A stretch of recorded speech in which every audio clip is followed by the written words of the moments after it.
All right, welcome to 5-Minute Thoughts, or whatever this is going to be called. So, recently I've been thinking a lot about mixing in key, and mixing in key as far as DJing, and especially with the information that our DJ software spits out.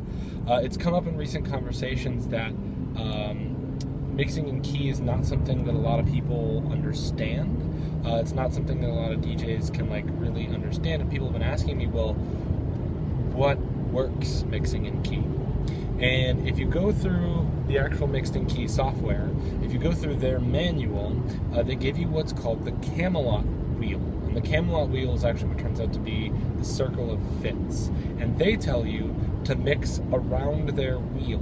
Now, if you're using the Camelot key notation, which is like a number followed by major or minor, or if you're using the Tractor open keys, which is a number followed by a letter, then it puts it in the order of that wheel. So, without getting too much into detail, here's the big question that has been posed to me. Why do some keys sound better than other keys, but not always? Now, this is a question that there's a complicated explanation of why mixing harmonically can work and can't work. But let me try and kind of focus my thoughts here. So, for mixing in key, if you want to mix in key correctly, like 100% correctly the first time, what you have to do is analyze all of the chord progressions, all of the melodies, all of the harmonic content within the part of a song, or the part of each song you're going to be mixing.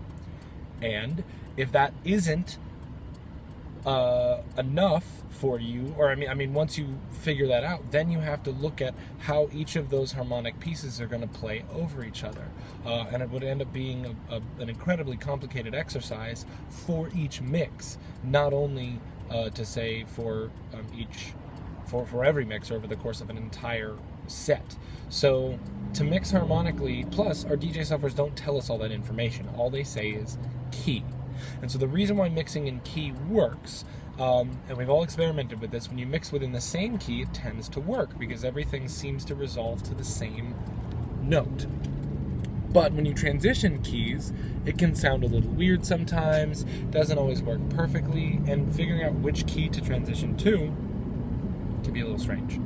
So, the method that I prescribe is one that I've shot in a DJ Tech Tools video, is to basically take chords from a progression and apply them to a DJ mix. Because transitioning keys, while it's not the same thing as transitioning chords, you can kind of get an idea of how the shift in energy is going to work when you move from one key to another.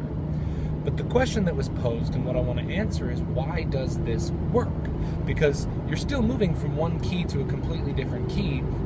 How does it work and why? So, with the 1.5 minutes I have left, there are 12 total notes in Western chromatic scale, and of those 12 notes, each diatonic scale, which is each scale that we use in Western music, especially pop music, has 7 of them. And when you look at the circle of fifths, the Camelot wheel, or when you look at the open key notation, meaning those numbers and you step down in numbers, each key contains 7 of those notes.